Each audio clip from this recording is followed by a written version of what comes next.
안녕하세요. 오늘의 데일리 뉴스레터에 오신 것을 환영합니다. 1. 한국의 역량과 기술. 2. 일본은 불안한 상태에 빠졌다. 3. 한국의 잠재력. 한번 진실을 알아봅시다. 일본이 한국이 천연가스 자원 개발 권리를 독차지하고 러시아 앞에서 무릎을 꿇는 것은 국제적 수치가 된 상황입니다. 특히 이 사건이 국제 정치 무대에 등장한 후에는 전 세계에서 뜨거운 이슈가 되었습니다. 두 나라 간의 이 논쟁은 두 나라뿐만 아니라 다른 여러 국가와 영토와도 관련이 있어 지속적인 긴장과 갈등을 야기하고 있습니다. 일본은 경제와 산업 발전으로 유명한 국가로 이 지역에서 큰 경쟁 상대인 한국으로부터 큰 도전을 받고 있습니다. 갈등은 한국이 일본의 영해로 여겨지는 동해의 일부 지역에서 천연가스 자원을 독점적으로 개발하는 권리를 주장함으로써 시작되었습니다. 이로 인해 일본은 강력하게 반발하고 국제 협상의 테이블에 이 사안을 올렸습니다. 최근 우크라이나 상황이 장기화되면서 국제사회의 러시아 제재도 더욱더 강력해지고 있습니다. 하지만 러시아산 에너지에 의존하는 전 세계 수많은 국가들은 러시아 에너지에 대한 제재에 매우 비협조적으로 나오고 있습니다. 특히 다른 금융제재에는 협조적인 국가들도 에너지 제재에서만큼은 조금 더 상황을 지켜보자는 태도를 보여 국제사회의 러시아 제재에 대한 구멍이 생겼다는 지적이 나오고 있습니다. 그 중에서도 EU 회원국이자 나토 가입국인 헝가리와 슬로바키아는 러시아산 가스 대금을 루블화로 지급할 것이란 의사를 밝히며 유럽연합은 기업과 기업 간의 계약에 개입할 수 없다는 주장을 펼치고 있습니다. 일부 국가들이 러시아 제재에서 이탈하며 러시아는 하루에도 10억 달러 가량의 에너지 판매 대금을 벌어들이고 있습니다. 10억 달러는 우리 돈으로 1조 2천억 원에 해당하는 금액이며 이런 비용은 우크라이나 침공에 투입되고 있습니다. 일본 또한 예외가 아닙니다. 일본은 우크라이나전이 시작되면서 동시에 러시아에 대한 다양한 제재 방안을 우선적으로 발표하는 등 강경한 입장과 태도를 보이고 있지만 정작 러시아산 에너지에 상당한 의존을 하고 있어 최근 러시아 당국이 일본의 산업을 끝장내겠다는 발표를 하며 일본에 대한 에너지 공급 차단을 시사하고 있어 일본은 꼬리를 내리고 있는 모습이 나오고 있습니다. 이에 일본이 차지하고 있던 사할린 가스전 사업을 차후 한국이 차지하게 될 긍정적인 상황을 최근 우크라이나 전황 소식과 함께 자세히 알아보겠습니다. 4월 들어서며 우크라이나군이 북부 전선을 완전히 탈환한 가운데 러시아군은 동남부 지역에 화력을 집중하고 있습니다. 동부 돈바스 전선에선 러시아군의 대규모 병력 이동이 감지되며 우크라이나군은 이를 막기 위해 만반의 준비를 하고 있는 것이 포착되고 있습니다. 이지움을 점령한 러시아군은 슬라반스크 지역을 다음 목표로 삼고 돈바스 지역에서 우크라이나군을 포위 섬멸한다는 계획입니다. 이에 우크라이나군은 러시아 전차가 접근하지 못하도록 바리케이트를 쌓고 다리를 파괴하는 등 만반의 태세를 갖추고 있습니다. 최근 우크라이나가 자신감을 찾은 이유가 있습니다. 우크라이나군이 자체 개발한 대함 미사일로 러시아 군함을 격침시켰다는 사실이 확인되었으니 유라시안 타임즈는 우크라이나 남부 오데사 지역에 정박해 있던 러시아의 호위함인 에센 제도킴 우크라이나 넵대함 미사일에 의해 격침되었다는 보도를 했습니다. 넵대함 미사일은 2014년부터 우크라이나군이 자체 개발한 순항 미사일로 300km 이상을 비행 가능하며 5,000톤급의 군함을 격침 가능한 미사일입니다. 우크라이나 해군은 4월부터 넵툰 미사일을 배치한다고 발표했고 향후 500기 이상의 미사일을 배치해 국도 방어에 나선다는 입장입니다. 넵대함 미사일이 등장하면서 우크라이나의 해안 방어가 더욱 탄력을 받을 것이란 상황입니다. 북부 지역에서 철수한 러시아군은 오데사와 마리우폴 등 항구 도시에 병력을 집중하고 있으며 이번에 파괴된 에센 제독함 역시 오데사에 포격을 가하던 함대 중 하나입니다. 우크라이나를 향한 서방 세계의 수억 달러 규모의 방어 무기와 탱크와 장갑차 등 기갑 전력이 속속 들어 지원되는 가운데 러시아 측이 빠르게 결판을 내지 못한다면 남부 해안 도시와 동부 돈바스 지역도 북부 키이우처럼 우크라이나군이 영토를 수복할 것이란 전망이 나오고 있습니다. 러시아군이 군사적으로 불리한 상황 속에서 밀리는 가운데 국제적인 고립도 점점 가속화되고 있습니다. 이번 유엔 총회에서 193개 회원국을 대상으로 러시아의 인권위 사국 자격 정지에 관한 투표가 진행됩니다. 유엔이 우크라이나 전장에서 민간인 피해를 자행한 러시아에 대해 인권이사회 이사국에서 퇴출시키는 조치에 돌입한 것입니다. 유엔 안전보장 이사회 안보리 상임이사국이 유엔 산하기구에서 자격을 박탈당한 전례가 없는 사상 초유의 일이기 때문에 국제사회가 투표 결과에 집중하고 있습니다. 주 유엔 러시아 대사는 193개 회원국들을 향해 반대표를 던지라며 압박에 나서고 있습니다. 이국의 발의로 진행되는 이번 표결은 출석한 국가들 중에서 3분의 2가 찬성하면 가결됩니.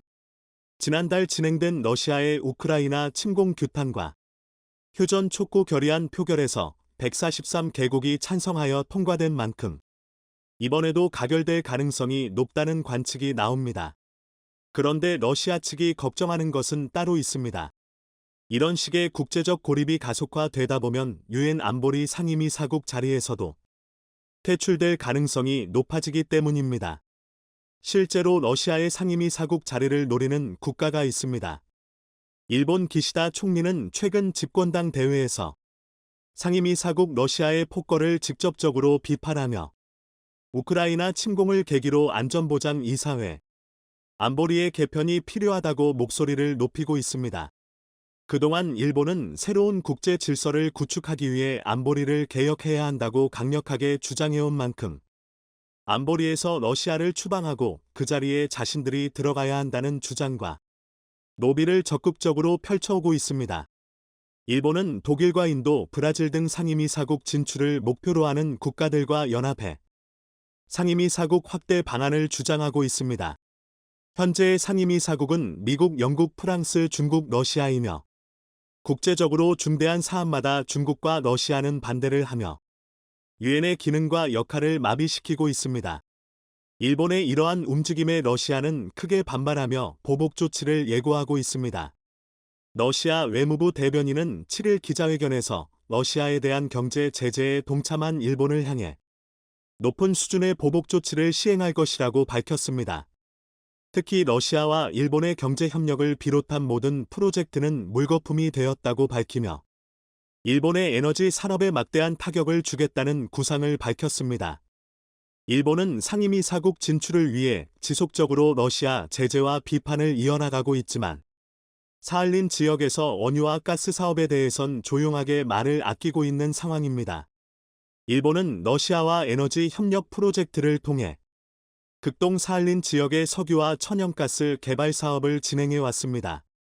일본은 전 세계 천연가스 최대 수입국으로서 러시아의 천연가스에 상당한 의존을 하고 있기도 하며 일본 내 정치권에서도 에너지 안보면에서 러시아의 천연가스를 최후의 수단으로 남겨놓아야 한다는 분위기입니다.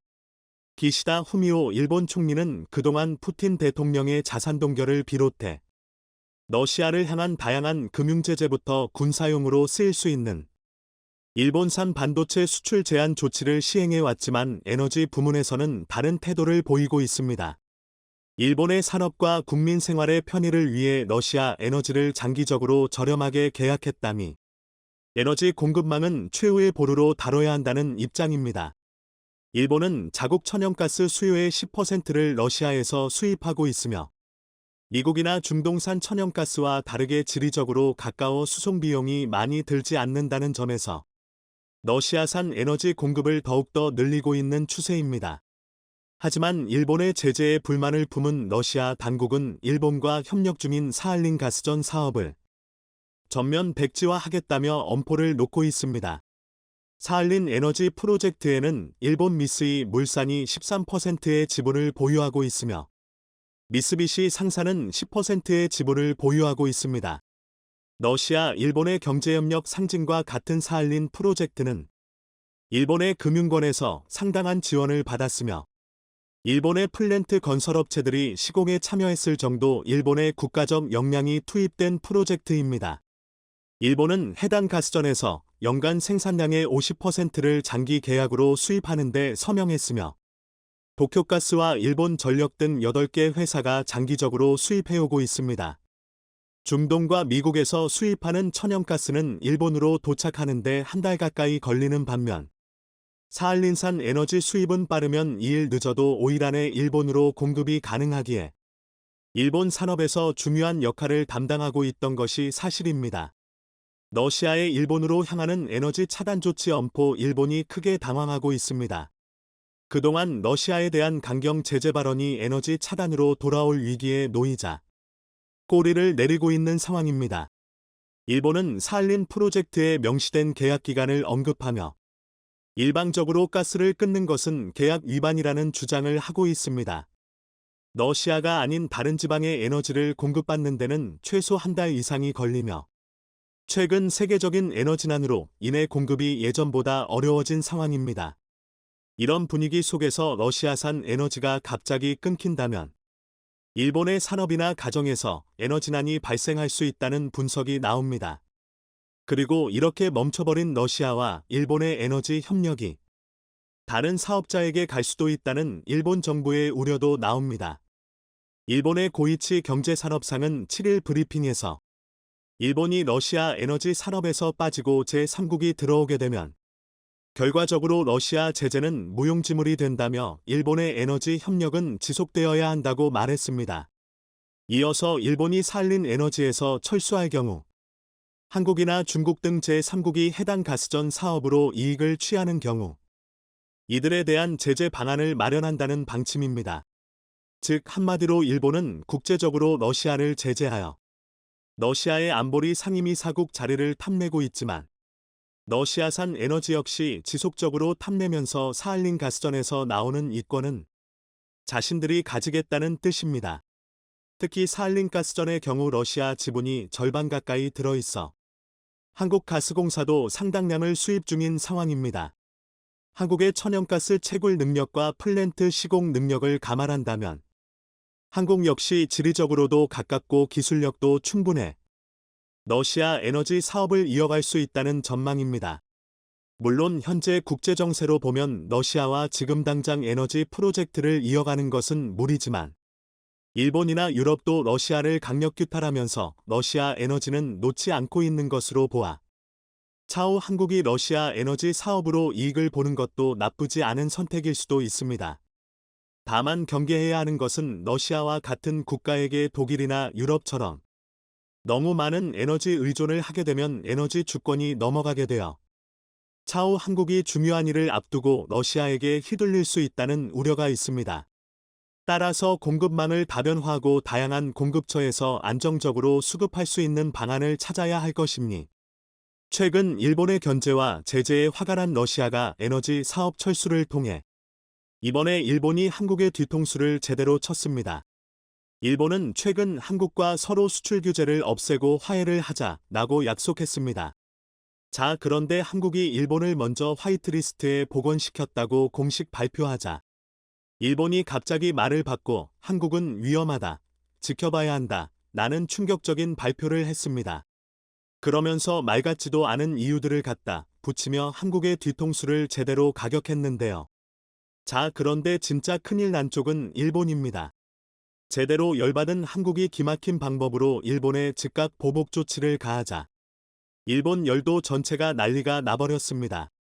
지금부터 이 놀라운 내용 최고 수익률에서 여러분들에게 전해드리겠습니다. 어제 한국이 일본을 수출 우대 조치국가, 즉 화이트리스트에 먼저 복구시켰습니다. 자, 그런데 당연히 일본도 우리나라 수출 규제를 풀 줄 알았는데 오늘 나온 일본 쪽 반응이 이상합니다. 한국에 수출된 일본 제품이 위험한 국가에 흘러들어가지는 않는지 더욱 꼼꼼하게 따져보겠다며 한국을 화이트리스트에 다시 포함시키고 수출 규제를 없애겠다는 약속을 파기해버렸습니다. 당분간 수출 규제를 풀어주지 않겠다는 것입니다. 2019년 논란이 됐던 캐치올 규제를 다시 들고 나온 것인데요. 한국에 수출한 일본 제품이 북한이나 이란 등 위험 국가로 흘러들어가 대량 살상무기 제조에 쓰일 가능성을 꼼꼼하게 따지겠다는 겁니다. 한마디로 한국의 수출 관리가 허술한지 아닌지 심사하겠다는 말입니다. 니시무라 야스토시 경제산업상은 한국의 재래식 무기 캐치올 운용 등 지금까지 과제였던 세계 품목 외의 폭넓은 분야에서 한국의 수출관리 제도, 운용에 대해 더욱 실효성을 확실히 확인하려 합니다. 라며 무기에 사용될 수 있는 모든 품목에 대해 누가 어디에 쓸지 꼼꼼히 심사하겠다고 전했습니다. 사실상 수출 규제를 더욱 강화하겠다는 것으로 심사 대상 품목만 200개가 넘는데요. 그는 법령상 200수십 품목이 있습니다. 그중 특히 민감한 것에 대해서 특히 엄정하게 심사 확인해 나가고 싶습니다. 라는 충격적인 발표를 했습니다. 특히 니시무라 경제산업상은 정해진 결론이 있을 수 없다면서 한국의 향후 자세를 신중하게 지켜보겠다고 강조했습니다.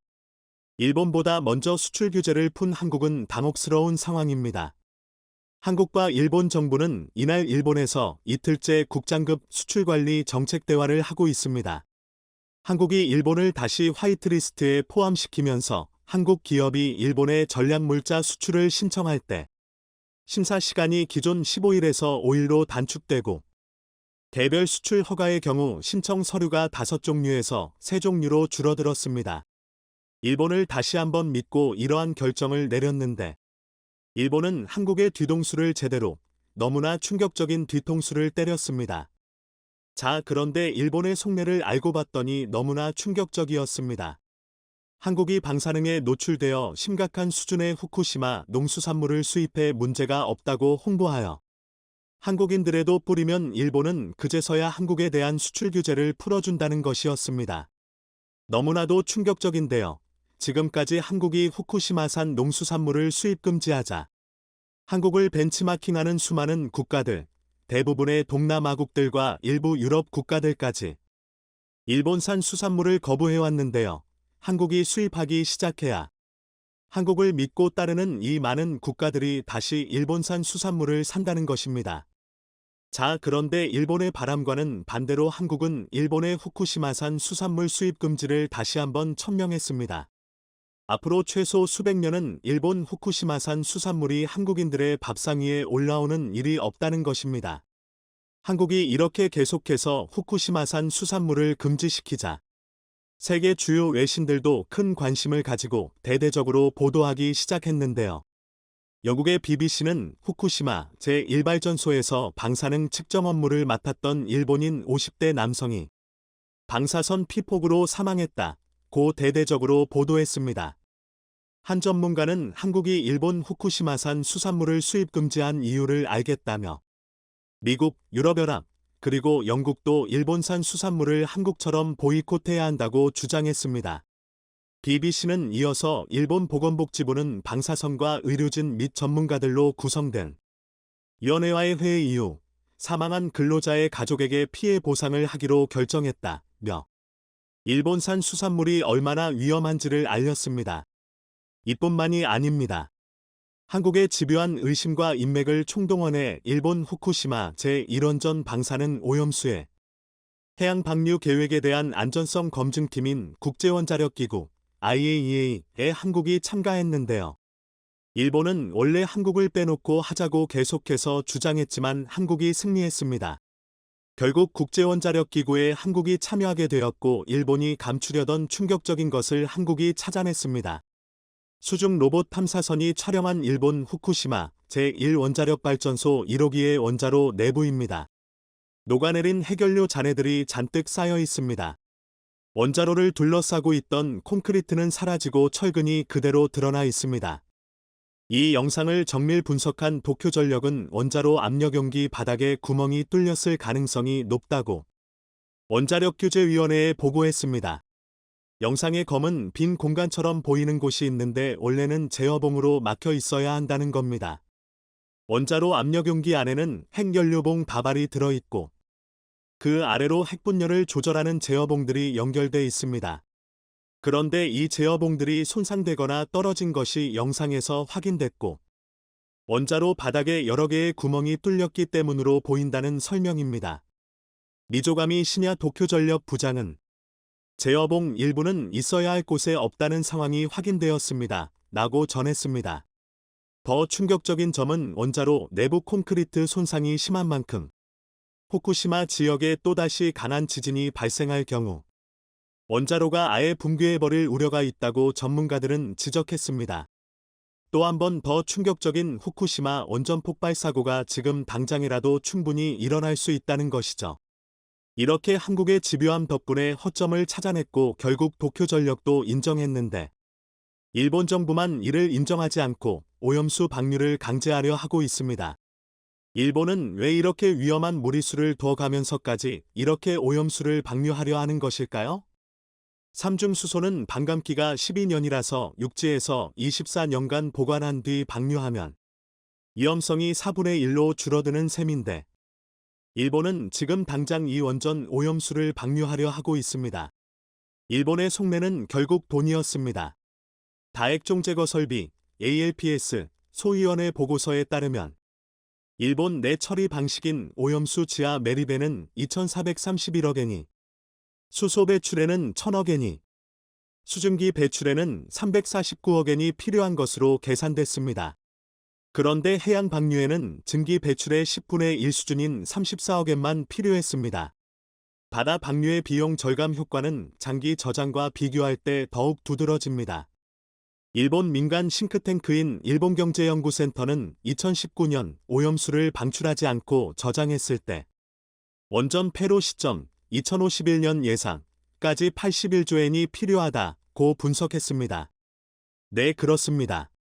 일본은 오염수를 지금까지 저장해왔는데 이를 바다에 뿌려버리면 810조 원을 아낄 수 있다는 것입니다. 자, 그런데 일본이 아낀 810조 원은 고스란히 주변국들의 더 많은 피해로 다가옵니다. 일본이 원전 오염수를 바다에 버리면 우리나라는 직접적인 피해를 볼 것으로 보입니다. 원전 오염수는 바다에 버려지는 순간 북태평양 해류와 쿠로시오 해류를 타고 태평양을 한 바퀴 돌아 우리나라 인근 해역으로 유입됩니다. 조사기관이나 전문가에 따라 오염수가 도달하는 기간의 차이가 있긴 하지만 대체로 방출사에서 5년 뒤에는 영향을 미친다는 것이 일반적입니다. 이와 관련 독일 헬무홀츠해양연구소가 국제학술지 환경연구레터스에 발표한 후쿠시마 앞바다에서 태평양으로 방류된 세슘 137의 장기 확산 모델 시뮬레이션 논문에 따르면 원전에서 방류된 세슘 137은 후쿠시마 원전 앞바다에 흐르는 쿠로시오 해류와 만나 러시아 쪽으로 이동. 북태평양 해류와 캘리포니아 해류, 북적도 해류를 타고 북미 연안, 적도, 아시아를 거쳐 약 4년 만에 우리나라 동해에 도착했습니다. 일본은 바다에 뿌려 810조 원을 아끼는 대신 한국은 이 일본의 오염수 때문에 1,000조 원이 넘는 피해를 입을 수 있다는 것입니다. 자, 그런데 한국이 해외 모든 네트워크를 총동원해 이 사실을 적극 홍보에 나섰고 이니 유럽연합과 아세안은 한국의 편에 서 일본의 해양 오염수 방류를 반대한다고 공식 발표했습니다. 일각에서는 일본이 방류를 하는 대신 주변국에 그에 합당한 배상을 해야 한다고 주장하고 있는데요. 예상 못한 전개에 일본 정부는 망연자실해하고 있습니다. 미래 패권을 결정짓는 첨단 산업의 핵심 부품. 반도체를 둘러싼 삼성전자와 TSMC의 대결은 현재 진행형인데요. 이 둘의 다툼 속에서 뜻밖의 이변이 일어났습니다. TSMC가 거점을 대만이 아닌 한국으로 옮기겠다고 선언한 것이죠. 중국의 위협 때문에 끊임없이 위협을 받는 TSMC가 회사의 운명을 걸고 한국으로 망명을 시도하는 데는 이유가 있다고 하는데요. 전 세계에서 오로지 한국만이 가능하기에 TSMC는 한국을 선택했다고 하죠. 세계 반도체 시장의 패권이 한국에게 넘어오기 직전인데요. 대체 무슨 일인지 지금부터 자세하게 설명해 드리겠습니다. 상그릴라 대화. 아시아안보회의라는 명칭으로도 불리는 이번 대화에서 미국과 중국은 이례적일 정도로 날선 공격을 보냈습니다. 싱가포르에서 열린 이 회의는 파행이라고 해도 과언이 아니었죠. 미 국방장관인 로이드 오스틴은 이번 상그릴라 대화에 참석해 대만과 관련해 중국이 현상을 변경하려고 하는 것에 대해 중국의 책임이 크다며 중국 책임론을 연이어 강조했습니다. 중국 외교부장이 참석한 자리에서 직접적으로 중국의 책임을 지적한 것이죠. 당연히 중국도 가만히 있진 않았습니다. 에이핑어 중국 국방부장은 상그릴라 대화 기조 연설을 통해 이 자리에서 대만 독립분자와 그 배후 세력에 엄중 경고한다고 밝히며 대만 독립은 죽음의 길이자 망상이라고 확실히 선을 그었습니다. 대만을 직접 거론했지만 방점이 찍혀 있는 부분은 배후 세력, 바로 미국을 겨냥한 것이라는 것을 알 수 있습니다. 거기에 더해 웨이 부장은 미국 남북전쟁까지 거론했는데요. 미국은 통일을 위해 남북전쟁을 치렀다고 말하며 중국은 내전을 원치 않지만 대만 독립의 분열 문제에는 가만히 있지 않을 것이라고 밝히며 중국의 대만 침공에 대해 외부 세력의 개입은 내정 간섭이라는 뜻을 밝혔죠. 중국 본토에서도 미국을 향한 불만의 목소리가 높았습니다. 특히 대만 해협을 가리켜 이곳은 국제수역이 아니며 어디까지나 중국 영토에 속한 중국에 속한 구역이라고 지적. 외국 함선이 이 근방을 지나는 것을 월권행위라고 지적했죠. 미국을 가리켜 지적한 행위로 이 지역을 중심으로 항해의 자유 작전을 펼친 미국 함선에 대해 중국은 더 이상 좌시하지 않을 것을 선포한 사건입니다. 미국 언론사 블룸버그는 중국의 입장문에 대해 미국의 입장을 물어봤는데요. 마틴 메이너스 미국 국방부 대변인은 이 질문에 대해 미국은 국제법이 허용하는 이상 계속 비행하고 항해할 것이라 답변하며 대만 해협 역시 국제법이 통용되는 장소라고 말해 중국의 주장을 미국은 수용할 수 없다는 뜻을 간접적으로 전달했습니다. 미중 양측이 노골적인 언사를 섞으며 팽팽한 가운데 많은 군사 전문가들과 싱크탱크 소속 전략가들은 중국의 비정상적인 대만 집착에 의구심을 보냈습니다. 분명 하나의 중국을 주장하는 중국의 주장은 과거부터 지금까지 일관됐고 그 원칙에서 벗어나는 대만을 중국이 벼르고 있다는 것은 변하지 않았기 때문이죠. 하지만 그보다도 더 근본적인 이유가 있기 때문에 중국이 대만을 합치려고 하는 것이라는 의견이 등장했습니다. 이는 중국 측 인사가 저지른 말실수 때문에 밝혀진 것인데요.